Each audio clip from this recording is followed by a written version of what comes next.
Tonight, we are going to explore a system that is often overlooked, yet quietly shapes every part of the silent forces that drive inflation. Every day, people notice prices. They notice when something costs more than it did before. They notice when their money seems to stretch less far than it once did. This noticing happens quietly. It happens in grocery stores. It happens at gas stations. It happens when paying rent or looking at bills. But behind this noticing, behind these changing numbers on price tags and receipts, there exists something more complex. Something that moves without being seen. Something that operates continuously in the background of every economy, every market, every transaction. This something is not a single thing. It is not one force or one decision or one event. It is a collection of movements, a collection of pressures, a collection of adjustments that happen across time and across systems. These movements are often described with a single word. That word is inflation. But inflation itself is not the force. It is the result.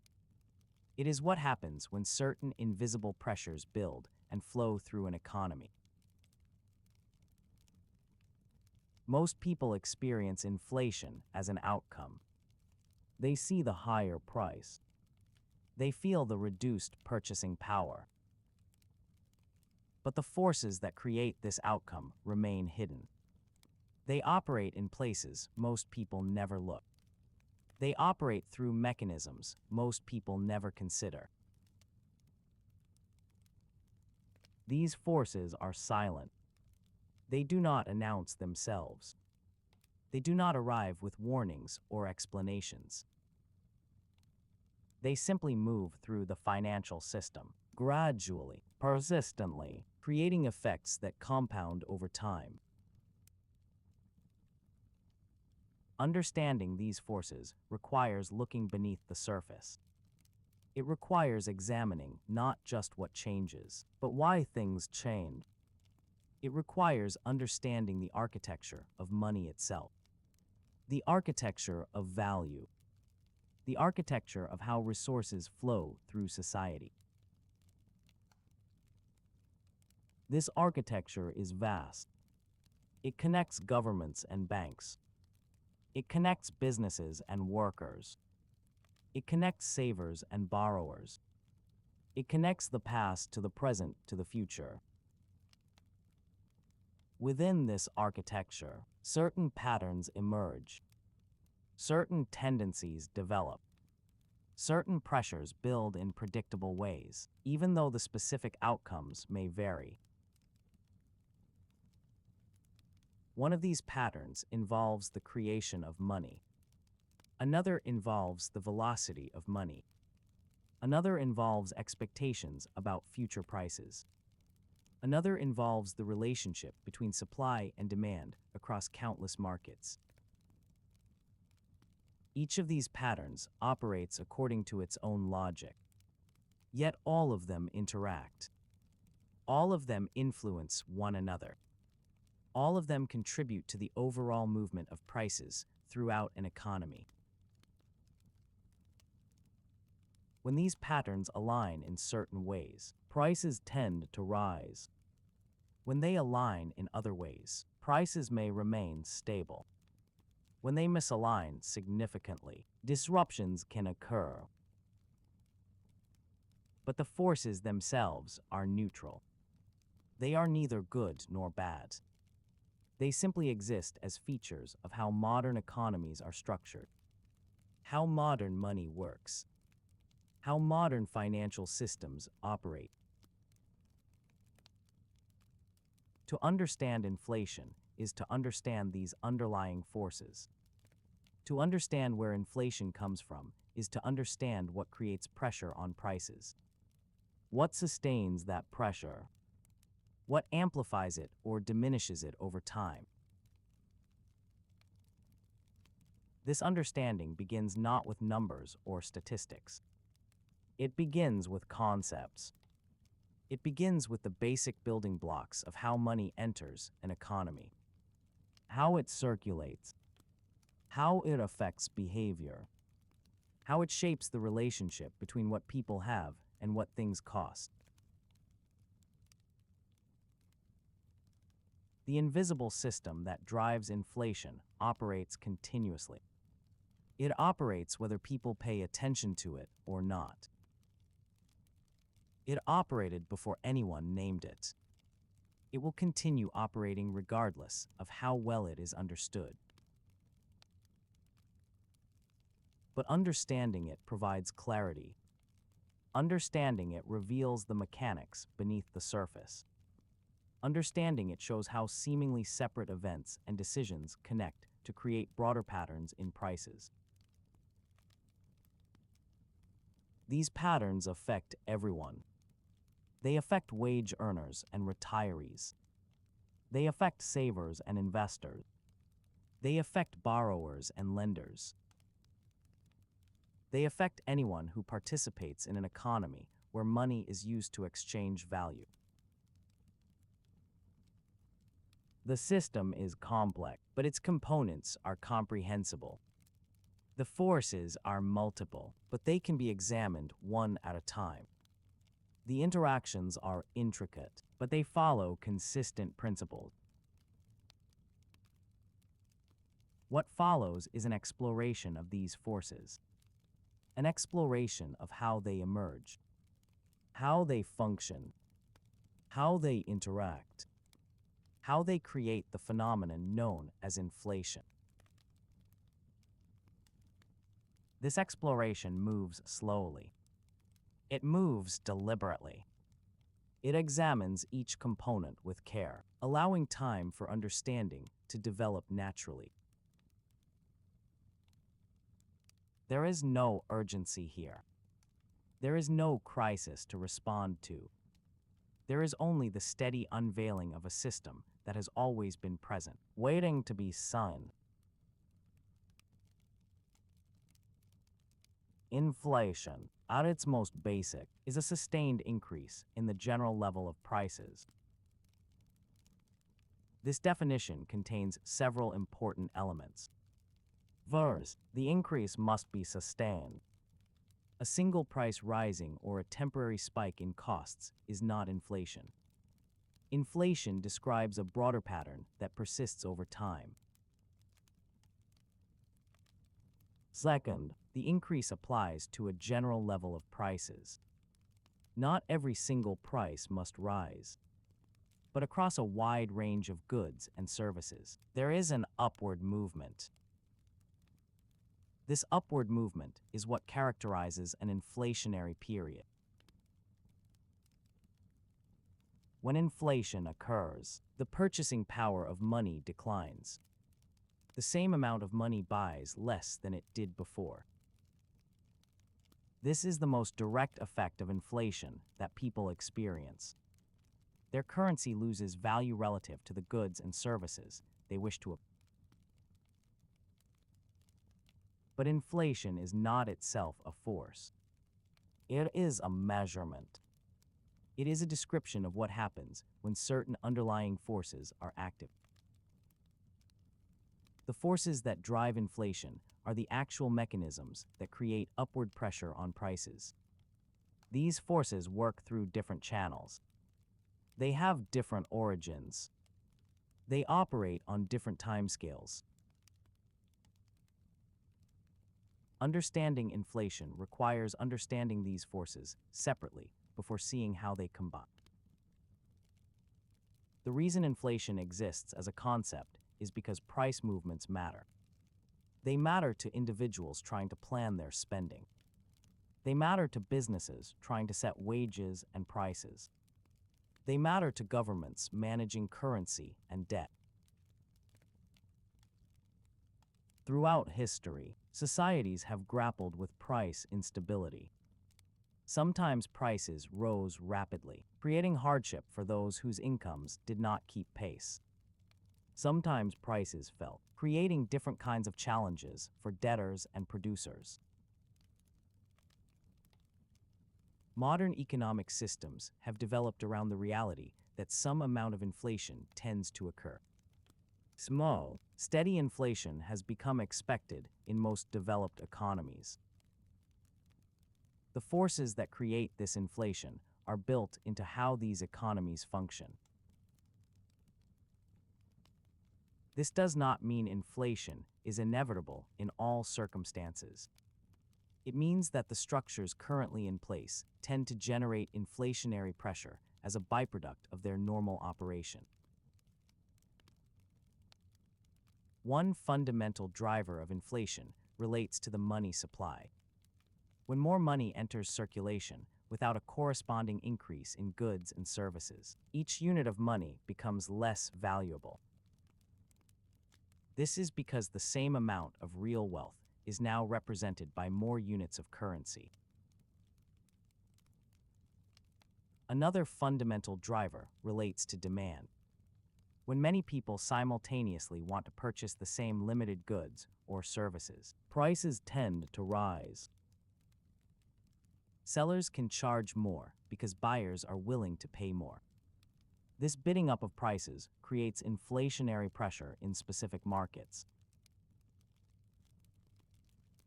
A third driver relates to costs of production. When it becomes more expensive to produce goods or deliver services, those higher costs often get passed along to consumers in the form of higher prices. This creates inflation that originates from the supply side rather than the demand side. A fourth driver relates to expectations. When people expect prices to rise in the future, they may change their behavior in ways that actually cause prices to rise. Workers may demand higher wages. Businesses may raise prices preemptively. This creates a self-fulfilling dynamic. Each of these drivers can be broken down further. Each has its own mechanisms and causes. Each interacts with the others in complex ways. But at the most basic level, inflation happens when the forces pushing prices upward are stronger than the forces pushing prices downward or holding them stable. In a perfectly balanced system, prices might remain constant. But perfect balance is rare. Most economic systems contain inherent tendencies toward either inflation or deflation. The dominant tendency depends on the specific structures and policies in place. Modern monetary systems tend toward inflation because they are designed with mechanisms that gradually increase the money supply over time. Central banks typically aim for a small amount of inflation rather than complete price stability. This is considered preferable to deflation, which can create economic stagnation. So inflation exists as a measurement of something that happens naturally within the current design of economic systems. The forces that drive it are features, not accidents. They emerge from deliberate choices about how to manage money, credit, and economic growth. Understanding what inflation is requires separating the measurement from the causes. The measurement is simply the rate at which prices are rising. The causes are the various forces that create pressure on those prices. These forces do not operate in isolation. They are embedded in institutions. They are embedded in policies. They are embedded in the behavior of millions of individuals and organizations, all making decisions simultaneously. The word inflation describes the outcome, but the silent forces behind it describe the process. Understanding the process means understanding where pressure comes from, how it builds, how it transmits through an economy, how it manifests as higher prices. The forces that drive inflation are not created suddenly. They are formed gradually through the structure and operation of financial systems. To understand how these forces form, it helps to begin with money itself. Money enters an economy through specific channels. The way it enters matters. The volume that enters matters. The reasons it enters matter. In modern economies, most new money is created through the banking system. When a bank makes a loan, it creates new money. This might seem strange at first. It might seem like banks simply lend out money that already exists. But the actual process is different. When a bank approves a loan, it credits the borrower's account with new funds. Those funds did not exist before the loan. They are created in that moment through the act of lending. This is how the money supply expands. The borrower now has money to spend. That money enters circulation. It gets used to purchase goods, services, or assets. Each transaction passes the money from one person or business to another. The money continues to circulate long after the initial loan. This process happens continuously. Thousands of banks make thousands of loans every day. Each loan creates new money. Each repayment removes some money from circulation, but typically new lending exceeds repayment. The net effect is growth in the total money supply. Central banks oversee this process. They set rules about how much lending banks can do. They influence interest rates, which affect how attractive borrowing is. They can add or remove money from the banking system through various operations. When a central bank wants to encourage economic activity, it typically makes borrowing easier and cheaper. This leads to more loans. More loans mean more money creation. More money in circulation creates potential for inflation if the supply of goods and services does not keep pace. This is one primary channel through which inflationary forces form. The expansion of the money supply through lending creates more currency chasing the same amount of real goods. When this happens persistently, prices tend to rise. But money creation alone is not sufficient to cause inflation. The newly created money must actually circulate. It must be spent. If people and businesses simply hold on to money without using it, the inflationary impact is limited. This brings in another force: the velocity of money. Velocity describes how quickly money moves through the economy. How many times each unit of currency changes hands in a given period. When confidence is high and economic activity is strong, money moves quickly. People spend readily. Businesses invest. Transactions happen at a rapid pace. High velocity amplifies the effect of any given money supply. The same amount of money can support more transactions, creating more pressure on prices. When confidence is low or economic conditions are uncertain, money moves slowly. People save more. Businesses hold cash reserve. Spending becomes cautious. Low velocity dampens inflationary pressure, even if the money supply is large. So the formation of inflationary forces depends on both quantity and movement, both how much money exists and how actively it circulates. A third element in the formation of inflation relates to production capacity. An economy can produce a certain amount of goods and services at any given time. This capacity depends on resources, labor, technology, and infrastructure. When demand for goods and services exceeds this production capacity, prices rise. Producers cannot make enough to satisfy all buyers at current prices. Competition among buyers drives prices upward. This creates demand pull inflation. This type of inflationary force forms when economic activity heats up, when unemployment is low and incomes are rising, when consumers feel confident and spend freely, when businesses are operating near full capacity.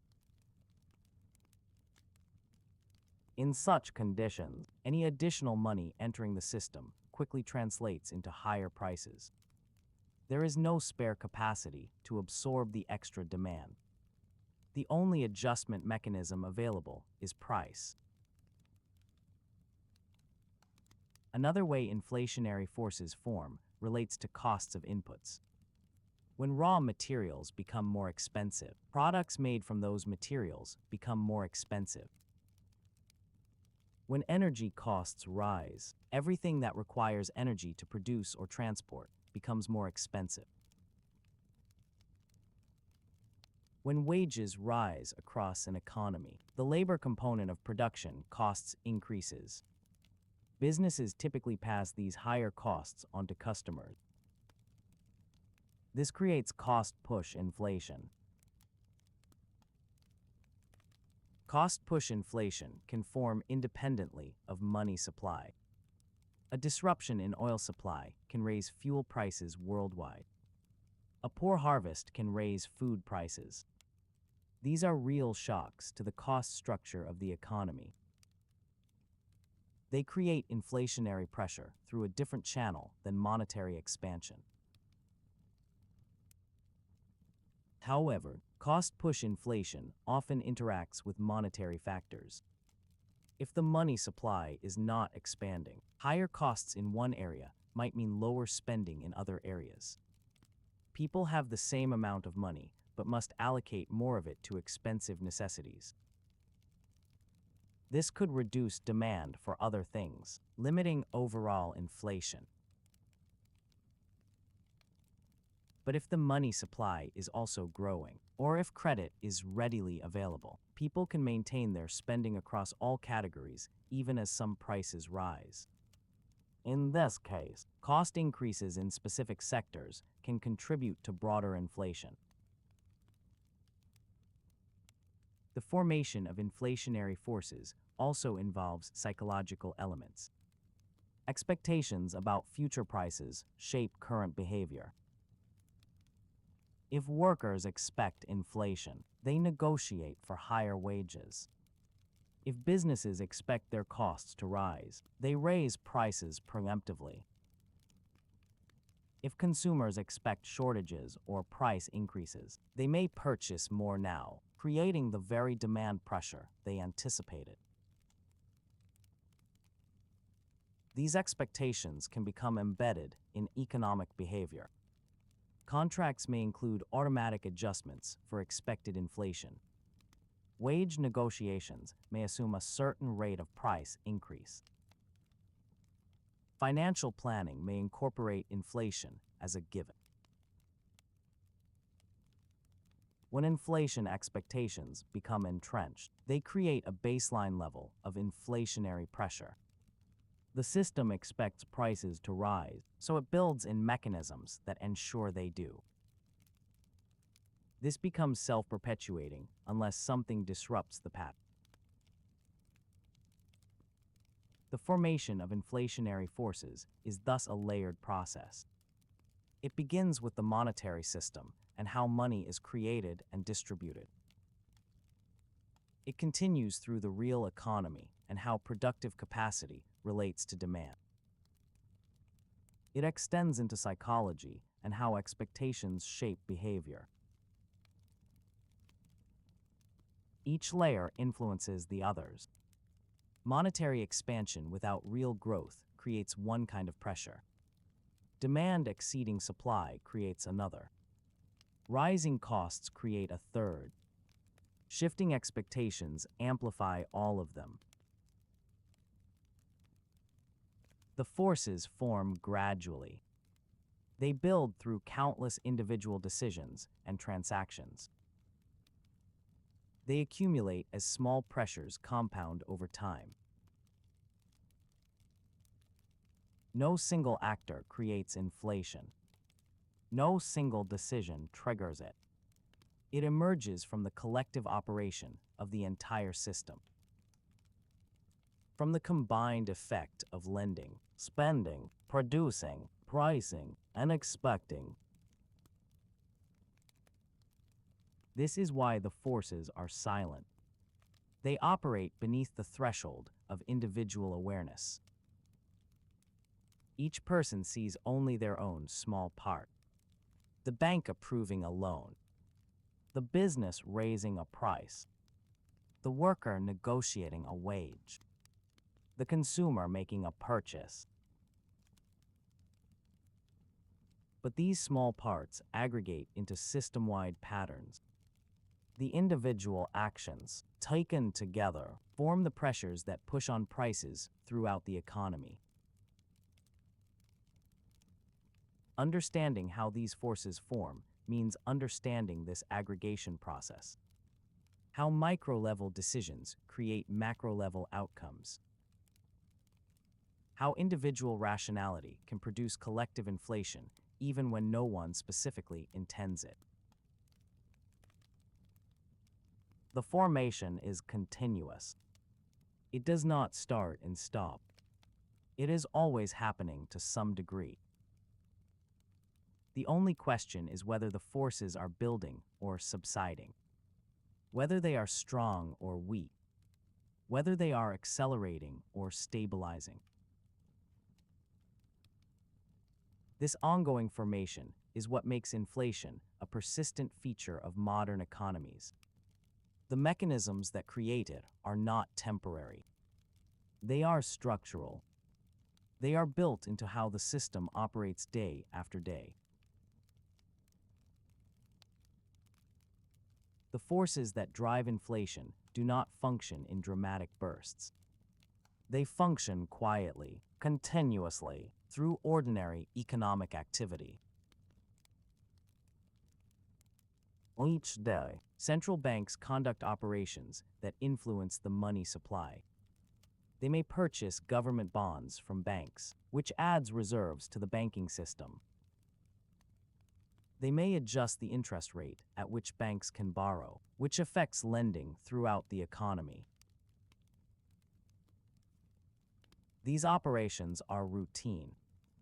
They happen according to policy decisions made to maintain economic stability. But each operation has ripple effects. Each adjustment shifts incentives slightly. Each change influences the volume and cost of money available for lending. When banks have more reserves, they can make more loans. When interest rates are low, borrowing becomes more attractive.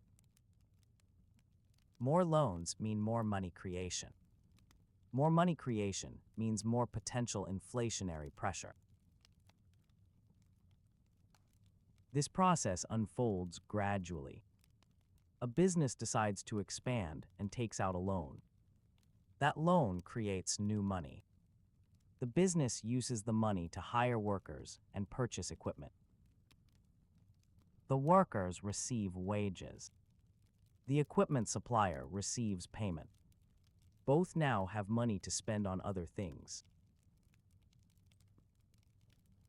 As this money circulates, it changes hands many times. Each transaction represents a point where pricing decisions occur.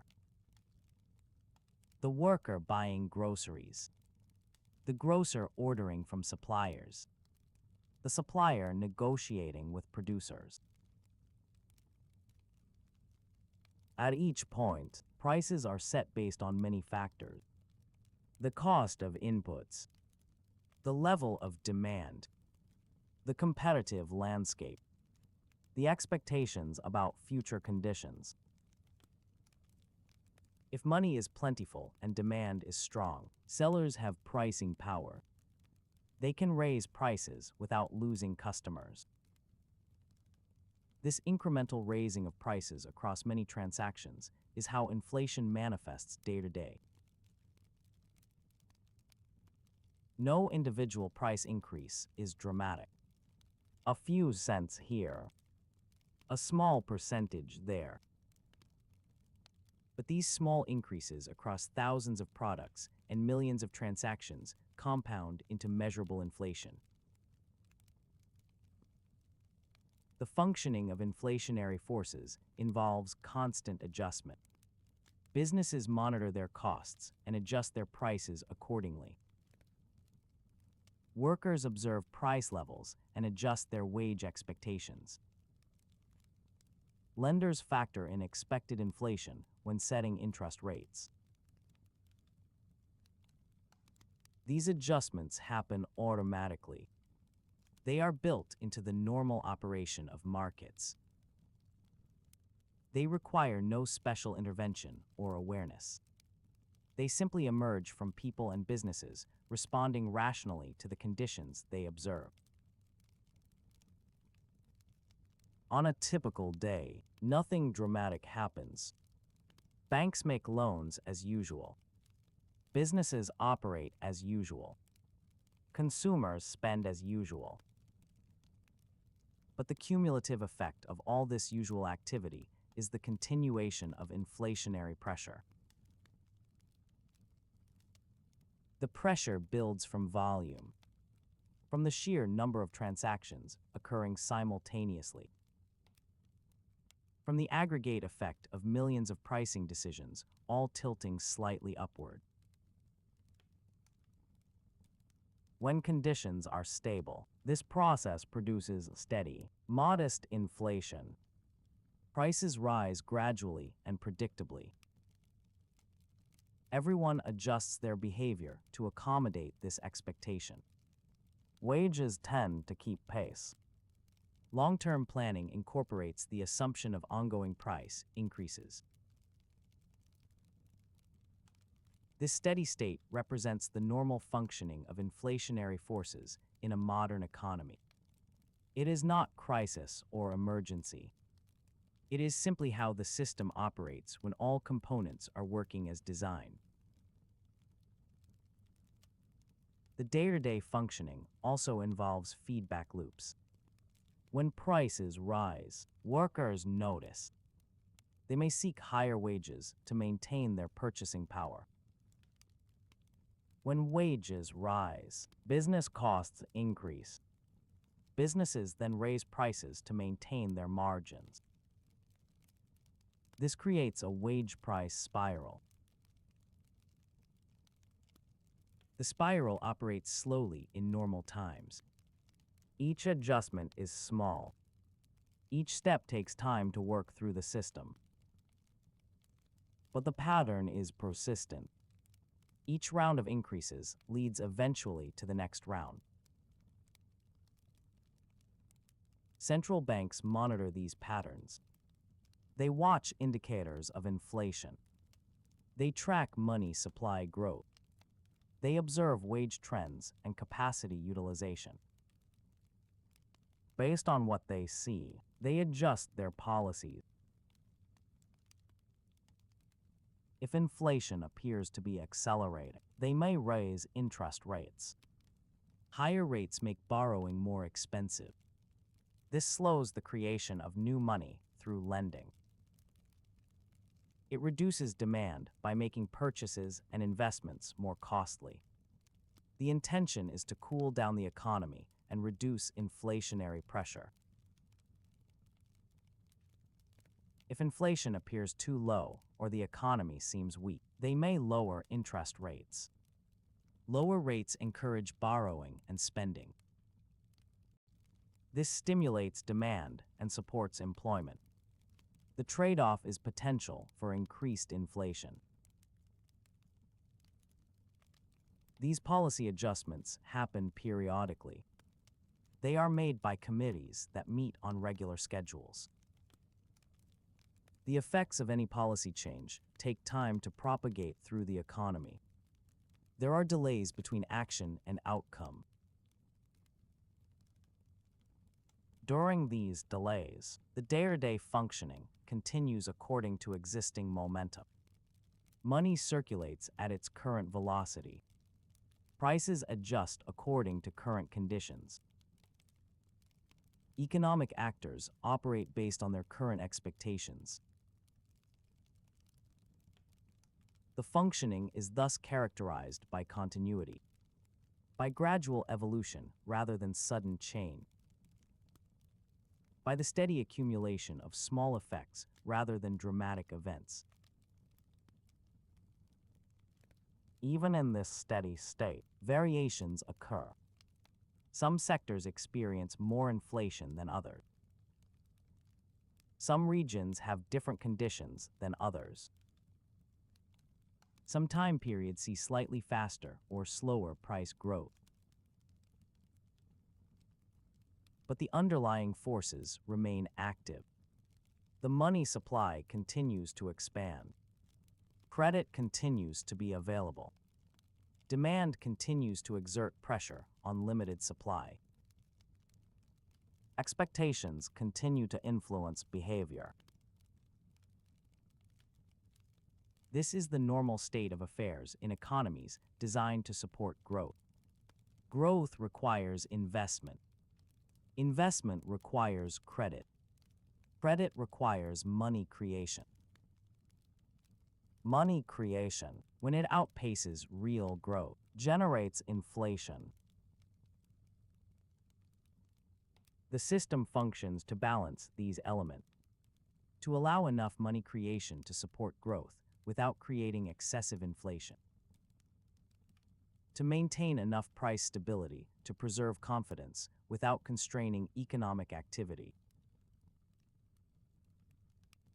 Achieving this balance is an ongoing process. It requires constant monitoring and periodic adjustment. It depends on timing interventions appropriately and calibrating their magnitude correctly. But even with skillful management, some inflation typically occurs. The forces are always present. The pressures are always building to some degree. Complete price stability would require suppressing the very mechanisms that enable growth. So the day-to-day functioning accepts a baseline level of inflation as normal, as desirable even. Because the alternative, deflation or zero inflation, creates different problems. Problems related to debt, investment incentive, and economic flexibility. The functioning continues whether people pay attention or not, whether they understand the mechanisms or not. The forces operate automatically through the structure of the system itself. Banks lend because that is their function. Businesses price their products to cover costs and earn returns. Workers negotiate for wages that maintain their standard of living. Consumers make purchases based on their income and expectations. All of this normal economic behavior, conducted by millions of actors pursuing their own interests, generates the aggregate pressure that manifests as inflation. The pressure is diffuse. It comes from everywhere and nowhere. It is not concentrated in any single decision or actor. It is distributed across the entire economic system. This diffusion makes the forces invisible to individual participants. Each person sees only their own situation, their own wages, prices, and purchasing power. They do not see the aggregate pattern they are participating in creating. Yet the pattern exists. It emerges reliably from the collective operation of the system. It functions day after day, month after month, year after year. The functioning is persistent because the underlying structures are persistent. The monetary system does not fundamentally change from day to day. The mechanisms of credit creation remain the same. The relationship between money supply and prices continues to operate according to consistent principles. What varies is intensity. Sometimes the forces function more strongly. Sometimes they function more weakly. But they are always functioning to some degree. Understanding this day-to-day functioning means recognizing that inflation is not an event. It is a process. It is not something that happens occasionally. It is something that is happening continuously through the normal operation of the economy. The process can accelerate or decelerate. It can intensify or moderate. But it does not start and stop. It is woven into the fabric of how modern economies work. The forces that drive inflation do not operate in isolation. They interact constantly with other systems and components of the economy. The banking system is one primary connection. Banks are intermediaries between savers and borrowers. They accept deposits from those with excess funds and make loans to those who need funds. Through this intermediation, banks influence how money flows through the economy. They determine who has access to credit. They set terms and conditions for borrowing. They assess risk and price loans accordingly. When banks are willing to lend freely, money creation accelerates. When they become cautious and restrict lending, money creation slows. This directly affects the strength of inflationary forces. Bank lending decisions are influenced by many factors. The creditworthiness of potential borrowers, the availability of profitable lending opportunities, the regulatory requirements they must meet, the amount of reserves they hold, the interest rate set by the central bank. All of these factors interact to determine the volume of lending. The volume of lending determines the pace of money creation. The pace of money creation influences inflationary pressure. Banks also interact with inflation through their deposit base. When inflation is high, the real value of deposits declines. Savers lose purchasing power while their money sits in the bank. This can affect saving behavior. If people expect high inflation, they may be less inclined to save. They may prefer to spend now rather than hold currency that will lose value. This shift in behavior can increase the velocity of money, amplifying inflation. Alternatively, banks may raise the interest rates they pay on deposits to compensate for inflation. This helps maintain the attractiveness of saving. But higher deposit rates mean banks must charge higher lending rates to maintain profitability. Higher lending rates can slow borrowing and money creation. The interaction between banks and inflation thus involves multiple channels and feedback effects. Each adjustment in one part of the system creates ripples elsewhere. Labor markets represent another crucial interaction. Workers provide labor in exchange for wages. Wages are both a cost for businesses and income for workers. When inflation occurs, workers experience declining purchasing power if wages do not keep pace. This creates pressure for wage increases. Workers may negotiate for higher pay. They may seek new jobs that offer better compensation. Labor unions may demand cost of living adjustments. As wages rise, business costs increase. Businesses typically respond by raising their prices. This passes the cost increase on to consumers.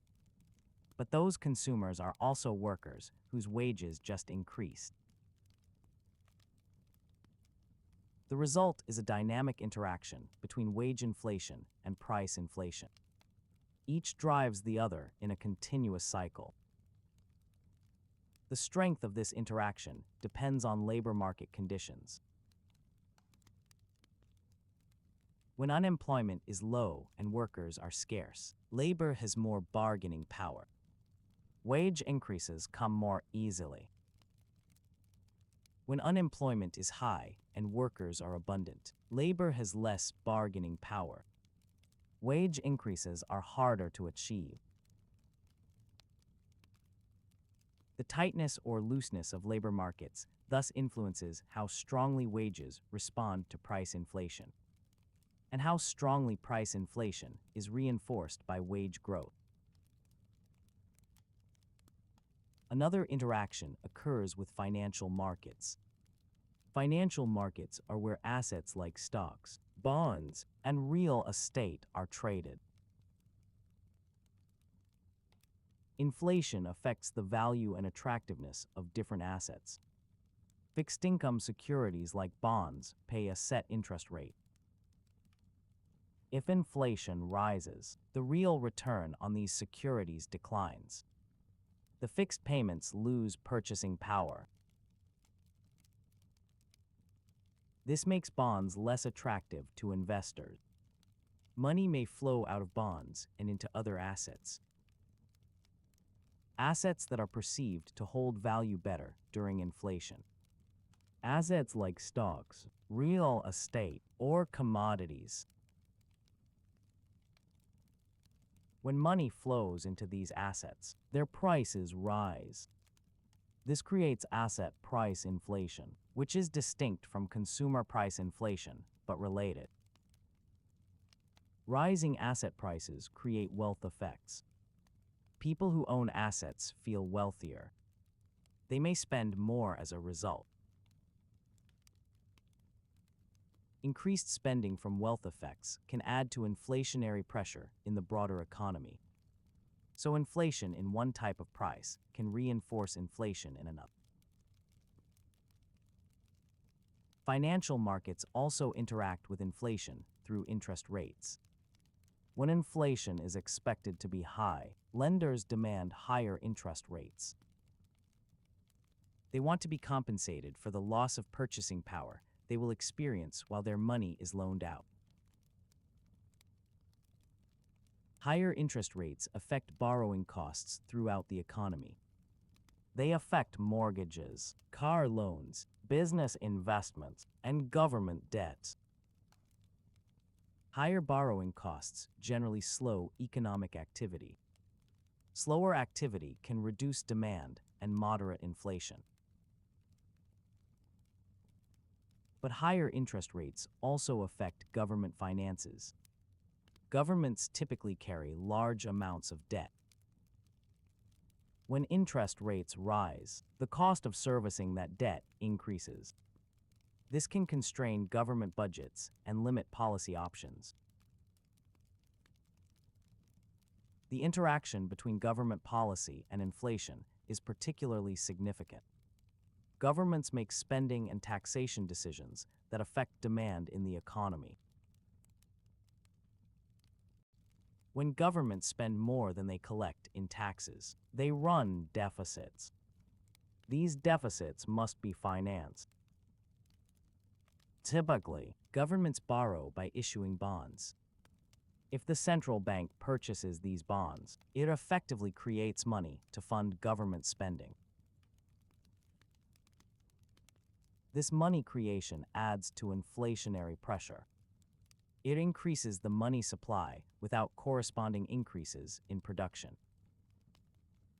It puts more purchasing power into the economy, which can drive up prices. Government spending can also affect specific sectors more than others. Large infrastructure programs increase demand for materials and labor. Healthcare spending affects medical costs. Education spending affects those markets. The composition of government spending influences where inflationary pressure manifests. It can create bottlenecks in specific industries, even if overall inflation remains moderate. Taxation also plays a role. Taxes remove money from circulation. They reduce the disposable income available for spending. Higher taxes can dampen demand and reduce inflation. But taxes also affect incentives. They influence work, investment, and business decisions. Complex interactions between tax policy and economic behavior shape inflationary outcomes. International trade represents another important interaction. Modern economies are interconnected through global trade. When inflation occurs in one country, it affects the exchange rate. Higher domestic inflation typically weakens the currency relative to other currencies. A weaker currency makes imports more expensive. More expensive imports contribute to further domestic inflation. At the same time, a weaker currency makes exports cheaper for foreign buyers. This can increase demand for domestic products. Increased export demand supports domestic production and employment. But it also creates more demand pressure on domestic resources, which can add to inflation. Exchange rate movements thus transmit inflationary pressures between countries. Inflation in one nation can affect prices in others through trade channels. Global commodity markets create another transmission mechanism. Essential commodities like oil, food, and industrial materials are traded globally. Price movements in these markets affect costs everywhere. When commodity prices rise, inflation is imported into every economy that uses those commodities. Even countries with stable domestic monetary policy can experience inflation from external price shocks. The interaction between different systems means inflation is rarely purely a domestic phenomenon. It has international dimensions. It spreads through trade, finance, and commodity markets. It responds to global conditions as well as local ones. Consumer behavior creates yet another layer of interaction. Consumers make spending decisions based on their income, wealth, and expectations. When consumers expect prices to rise, they may accelerate purchases. They buy now rather than wait and pay more later. This behavior, repeated across millions of consumers, creates surges in demand. These surges put pressure on prices, creating the very inflation that was anticipated. Consumer spending patterns also shift during inflation. People may prioritize essentials over discretionary items. They may seek cheaper substitutes. They may reduce overall consumption. These shifts affect different sectors differently. Some businesses face more pressure than others. The distribution of inflationary impact varies across the economy. Business investment decisions interact with inflation as well. Investment requires borrowing or allocating retained earnings. The decision to invest depends on expected returns relative to costs. When inflation is high and unstable, planning becomes difficult. Businesses cannot predict costs or revenues with confidence. This uncertainty can discourage investment. Reduced investment can slow productivity growth. Slower productivity growth can make inflation worse because output does not keep pace with demand. Alternatively, some businesses may accelerate investment during inflation. They may prefer to buy equipment and build facilities now before prices rise further. This rush to invest can create temporary bottlenecks and shortages, adding to inflationary pressure. The interaction between inflation and investment is thus complex and can work in different directions depending on circumstances. Supply chains represent a more recent area of recognized interaction. Modern production often involves components and materials sourced from multiple countries. Disruptions to supply chains can create sudden scarcity of specific input. This scarcity drives up prices for those inputs. Higher input costs get passed through to final goods. Supply chain problems thus create inflationary pressure even without changes in money supply or demand. The interaction between physical production networks and price levels reveals how inflation can have multiple origins. Not all inflation comes from monetary factors. Real disruptions to the supply of goods also create upward pressure on prices. All these interactions occur simultaneously. Banks, labor markets, financial markets, governments, international trade, consumers, businesses, and supply chains all operate at the same time. All influence each other continuously. The forces that drive inflation emerge from this web of interactions. No single component operates independently. Each is connected to others through multiple channels. Changes in one area propagate to others. Understanding these interactions helps explain why inflation is so difficult to control precisely. There are too many moving parts. Too many feedback loops. Too many channels through which pressure can build and spread. Central banks can influence some of these channels directly through monetary policy, but many channels lie outside their direct control. Governments control fiscal policy. Businesses control investment and pricing. Consumers control spending. Other countries control their own policies.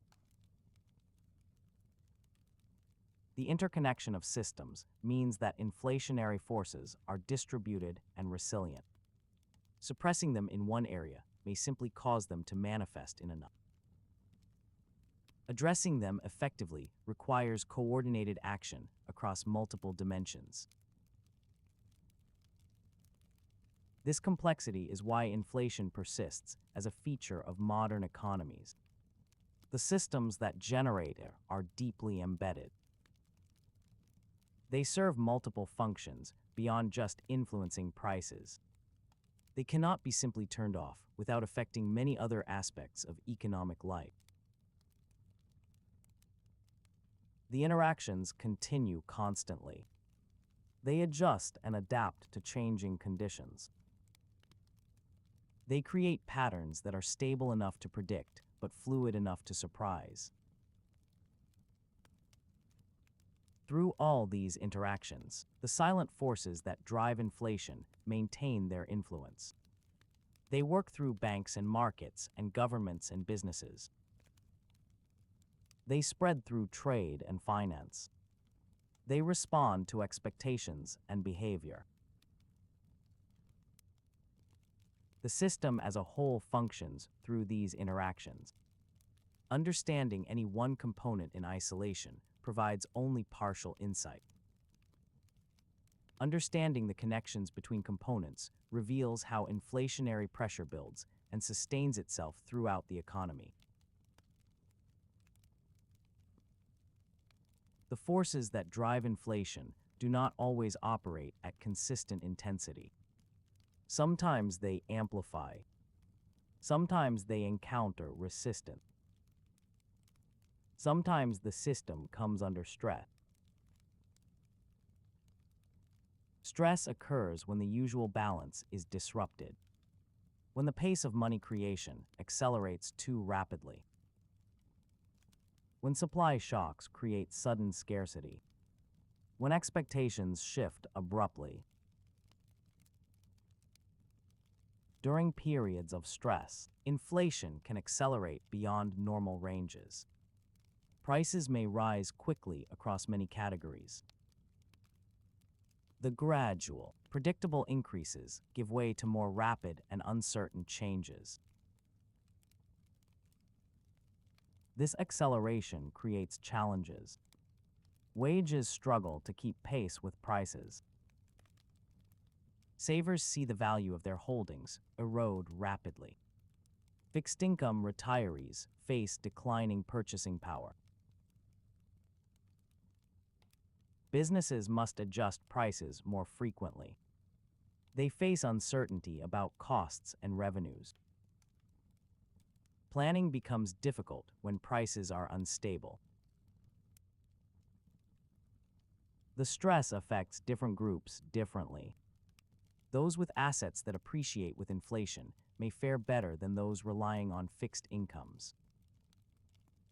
Debtors benefit from repaying loans with devalued currency, while creditors lose.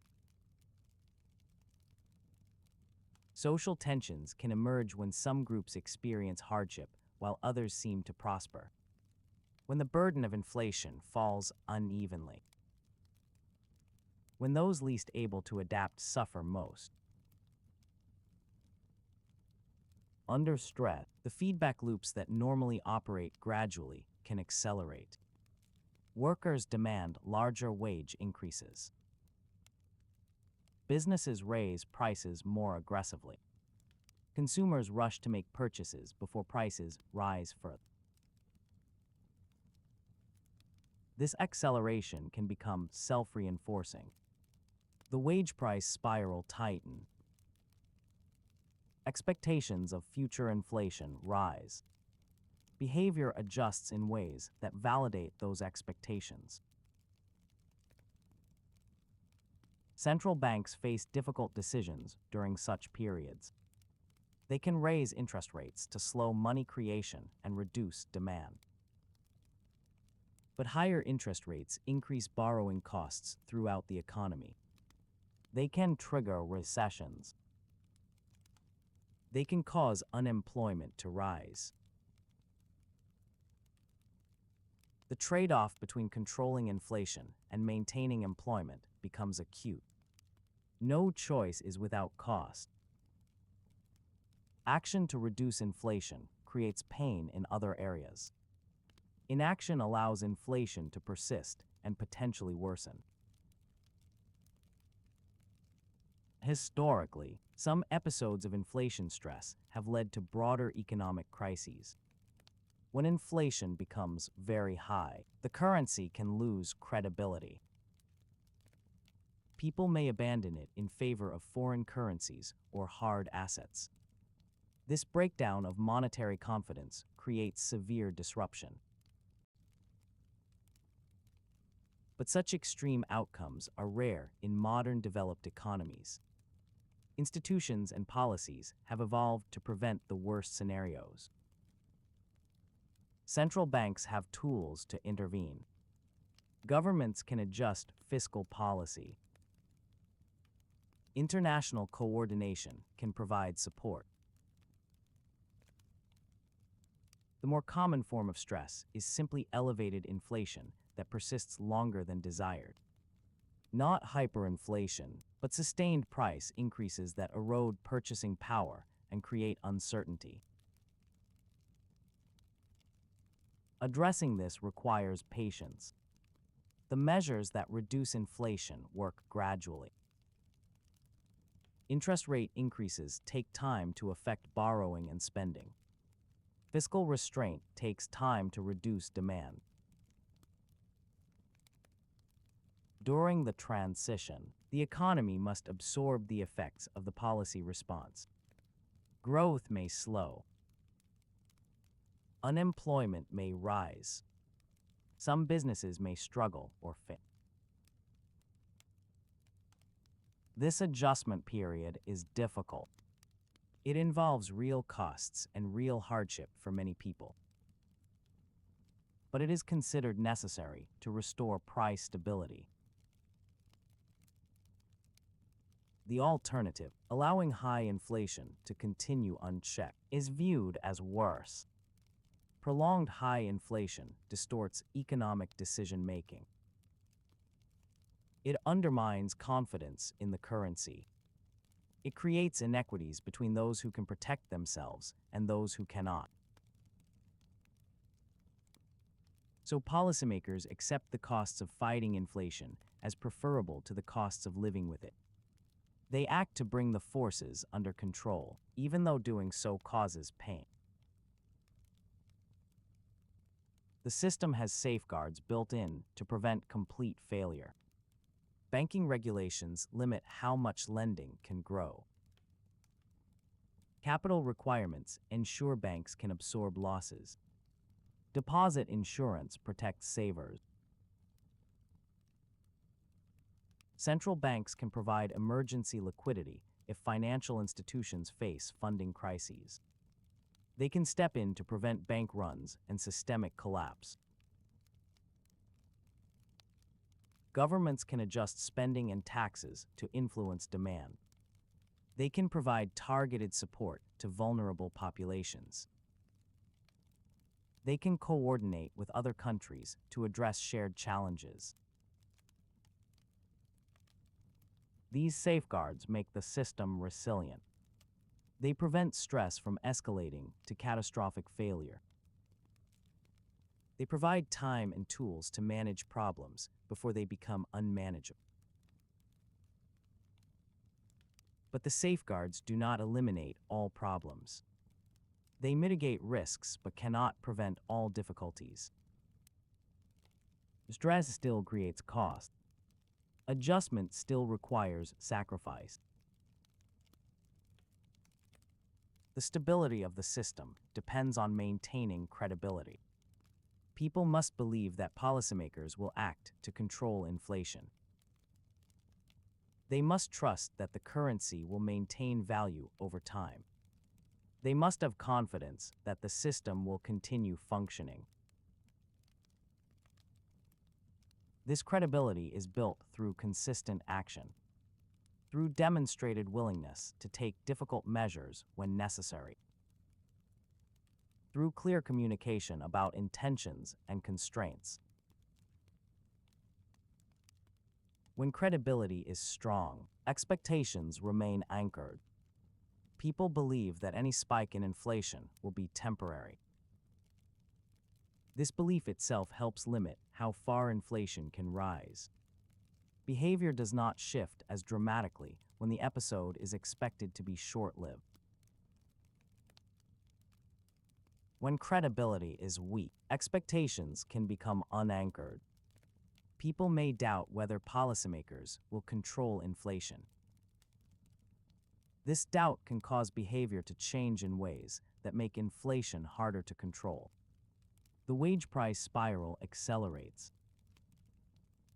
The self-fulfilling dynamics strengthen.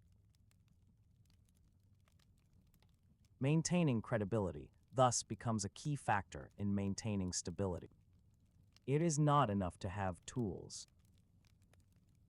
There must also be trust that the tools will be used effectively. Over time, institutions learn from past episodes of stress. They develop better tools and better understanding. They recognize warning signs earlier.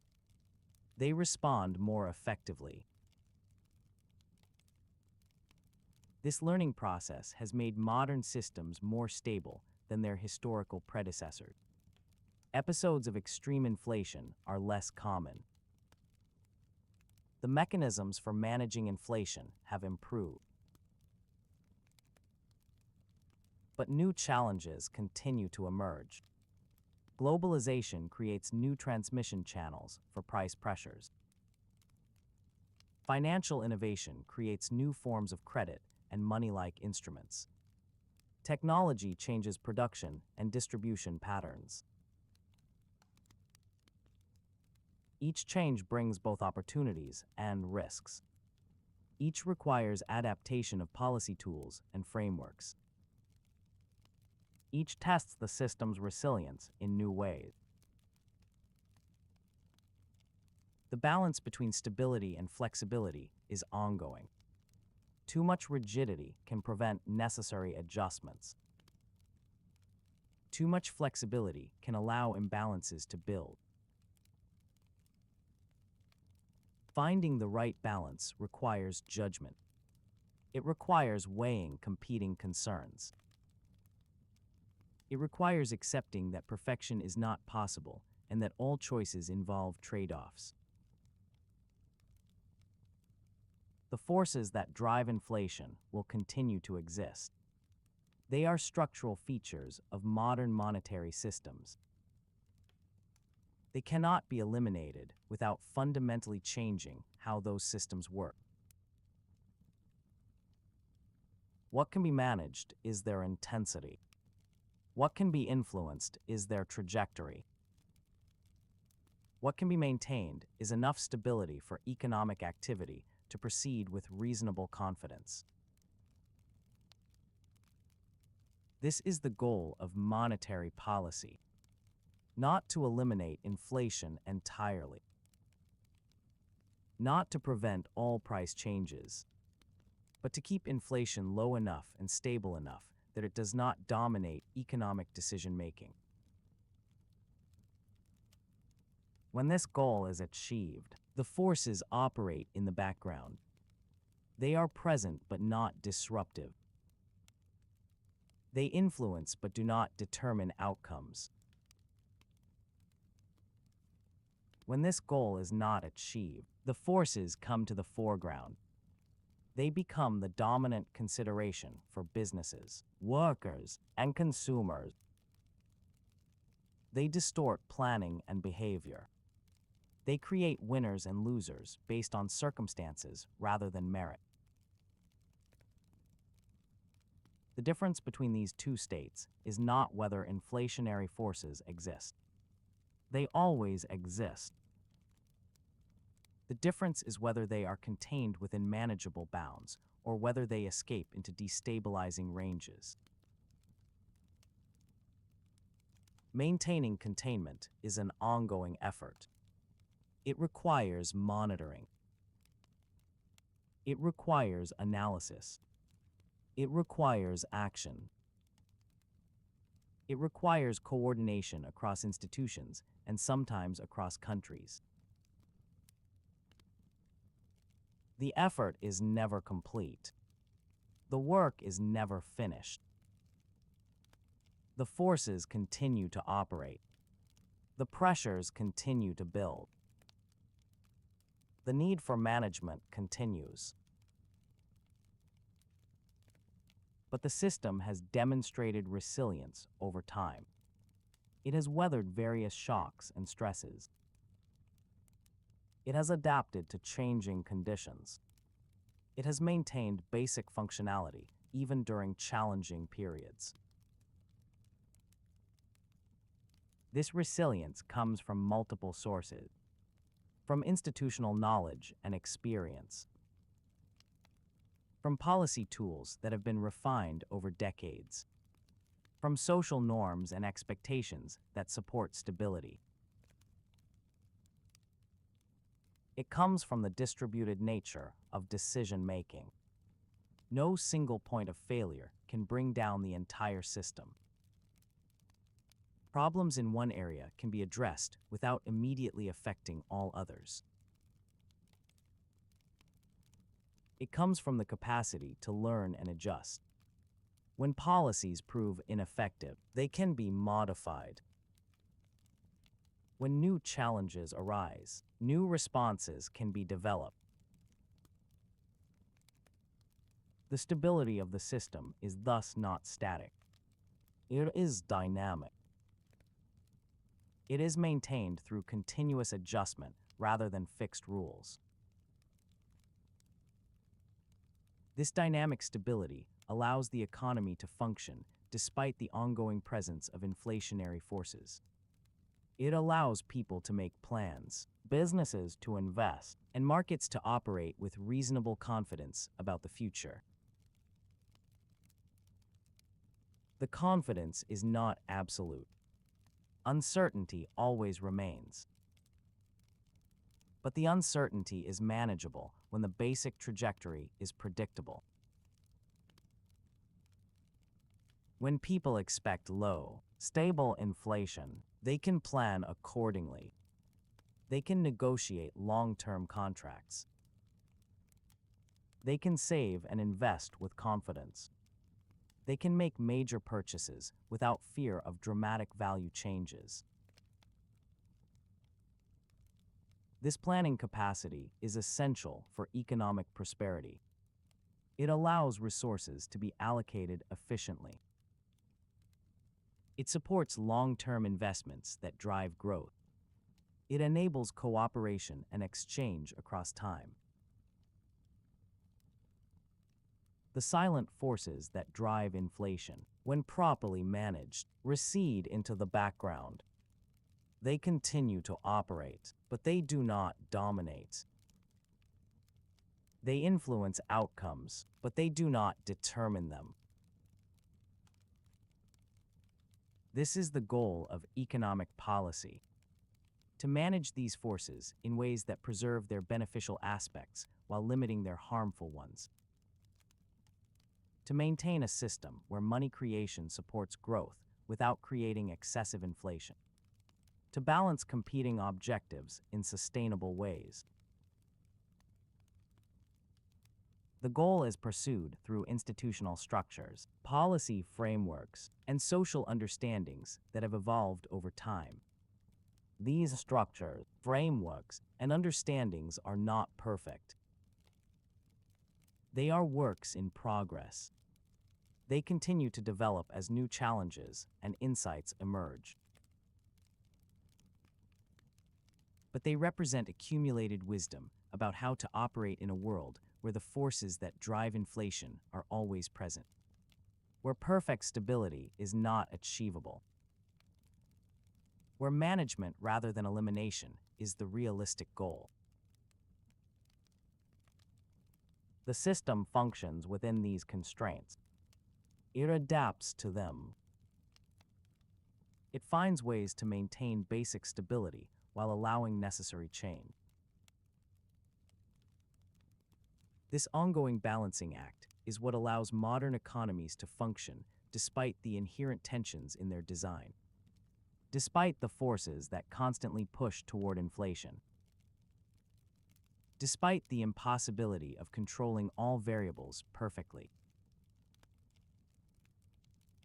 The system endures because it is flexible enough to bend without breaking, because it has mechanisms to release pressure before it becomes destructive, because it can absorb shocks and adjust to new conditions.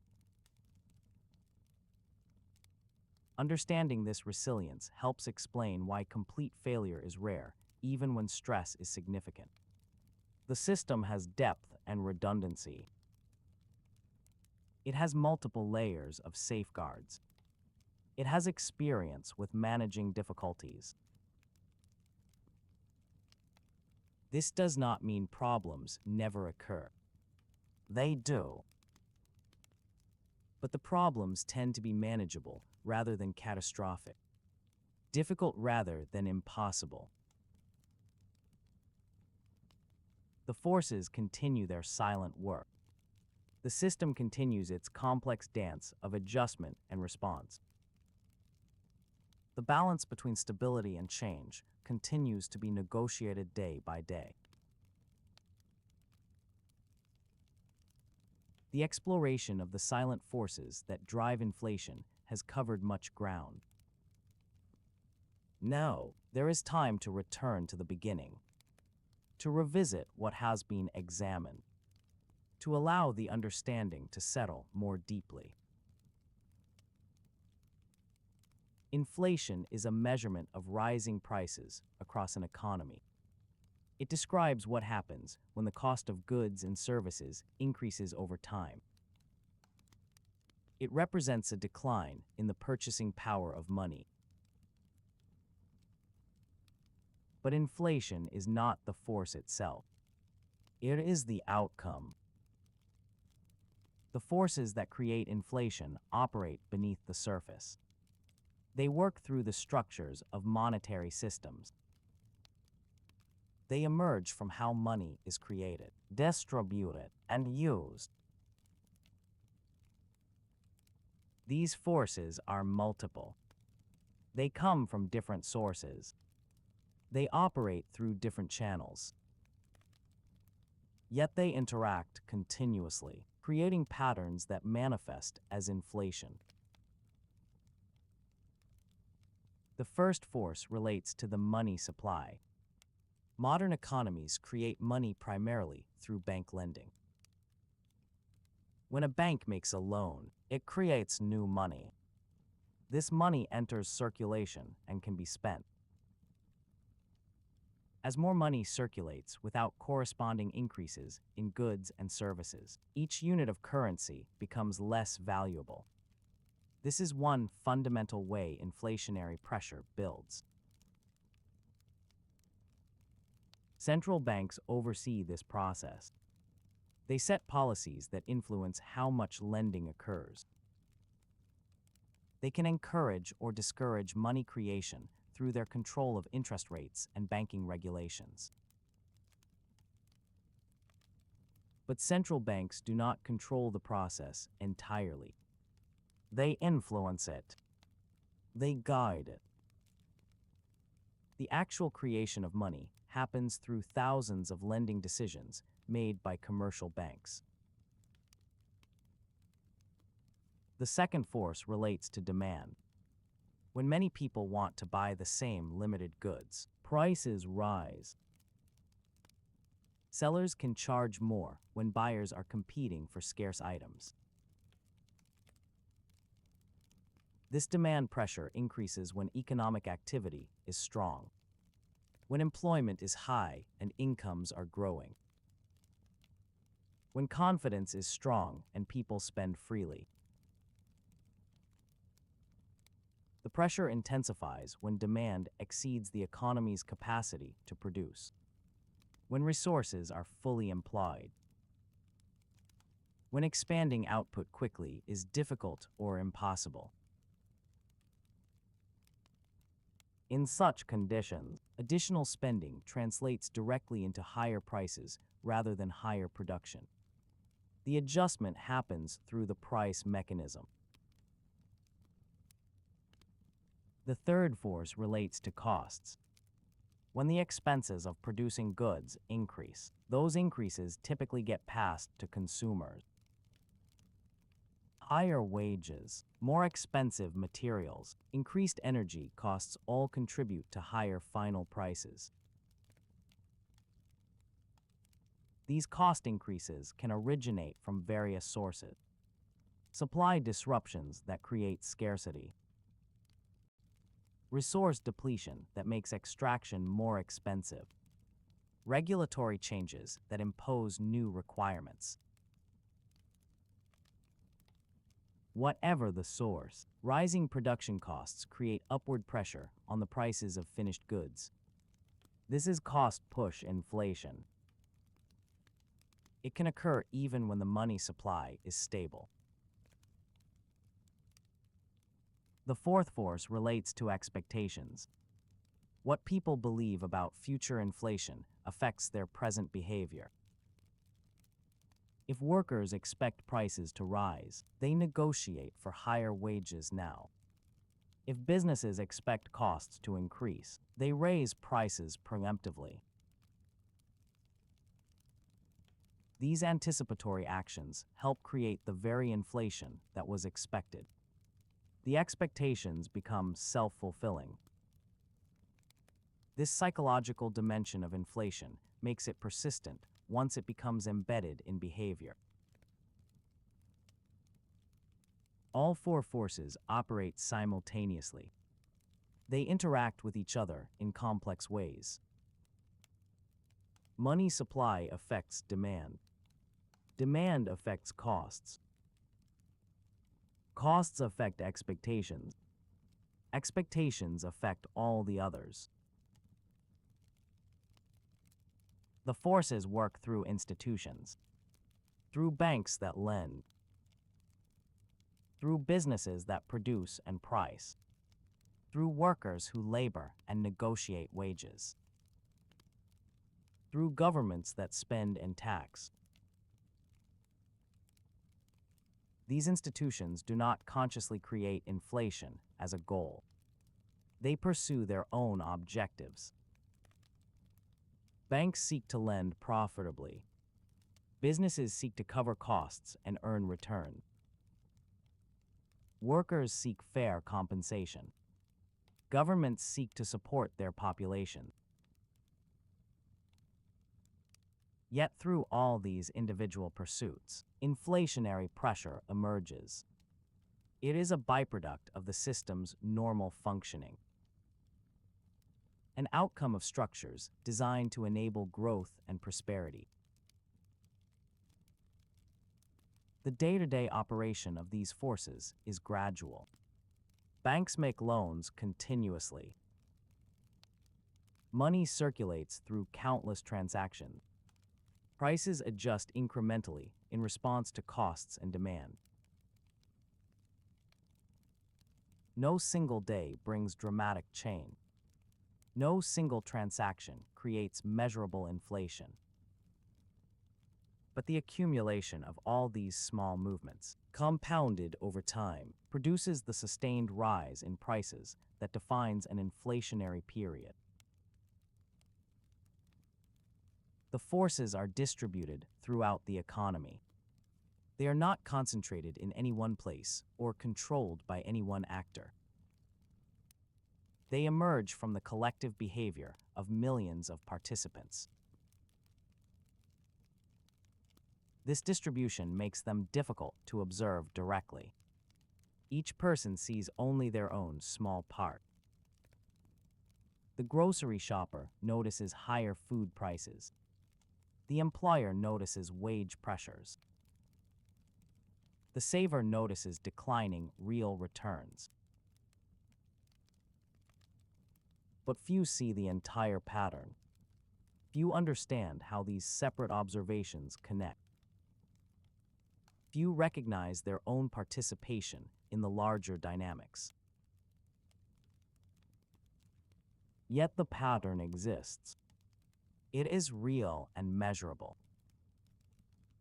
Inflation statistics capture it. Economic analysis reveals it. Policy seeks to manage it. The forces interact with other systems continuously, with banking systems that intermediate between savers and borrowers, with labor markets that match workers and employers, with financial markets that allocate capital. Each interaction creates feedback effects. Changes in one area propagate to others. Banking conditions affect lending. Lending affects money supply. Money supply affects prices. Prices affect wages. Wages affect costs. Costs affect prices again. These circular relationships make the system dynamic. They create momentum that persists even after initial causes have passed. They make inflation resistant to quick fixes.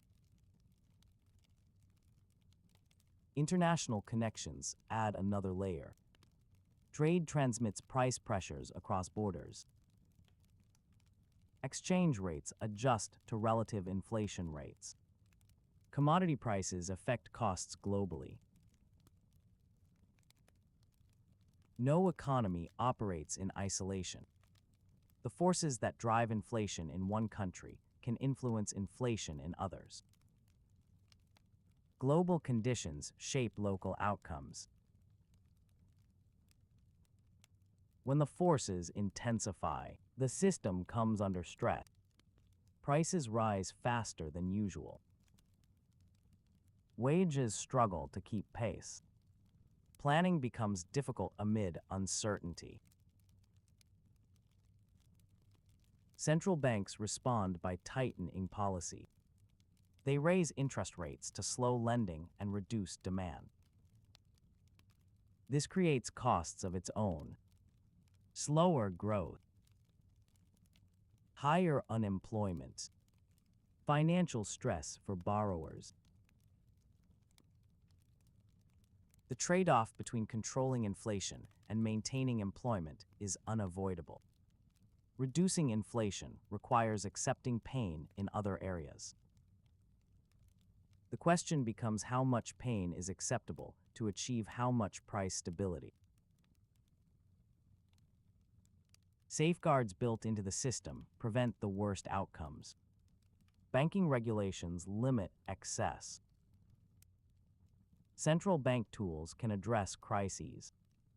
Government policies can provide support. These safeguards make complete collapse rare. They provide resilience and capacity to absorb shocks. They allow time for adjustment and correction. But they do not eliminate all difficulty. Managing inflation still requires difficult choices. Still involves costs and trade-offs. Still creates winners and losers. The stability of the system depends on maintaining credibility. People must believe that inflation will be controlled.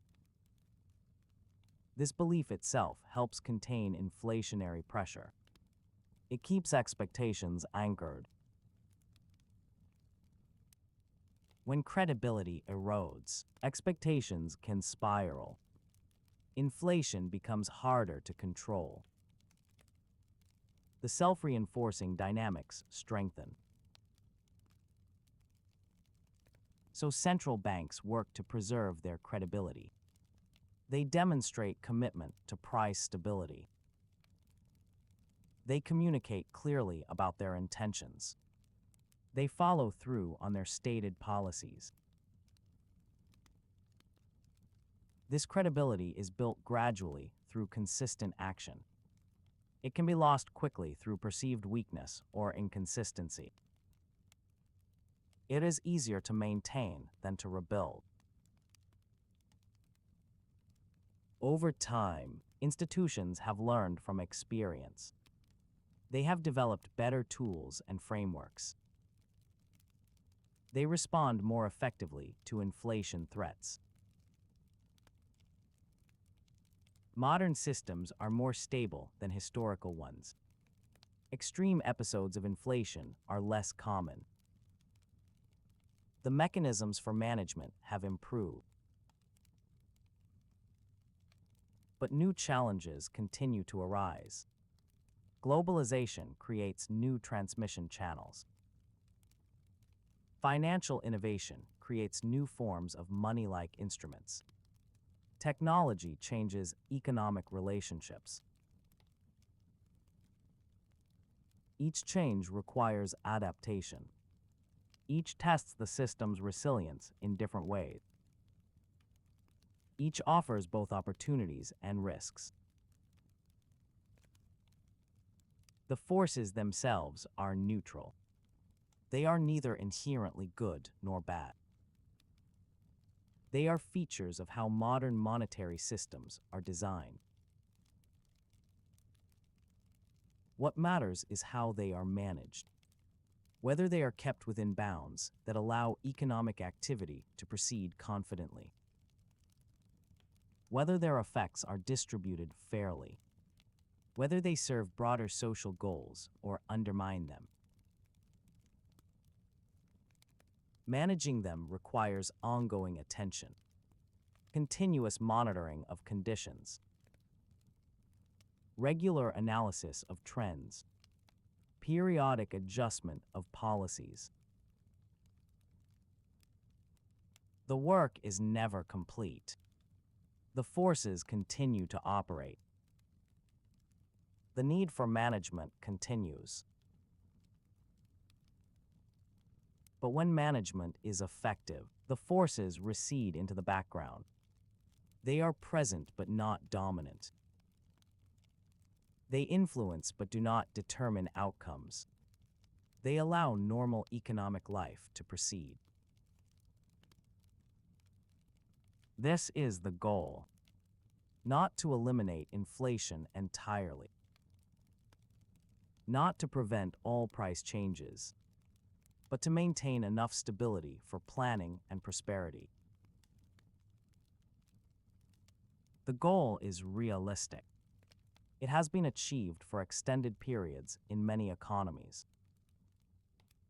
It can be maintained through proper application of policy tools and frameworks.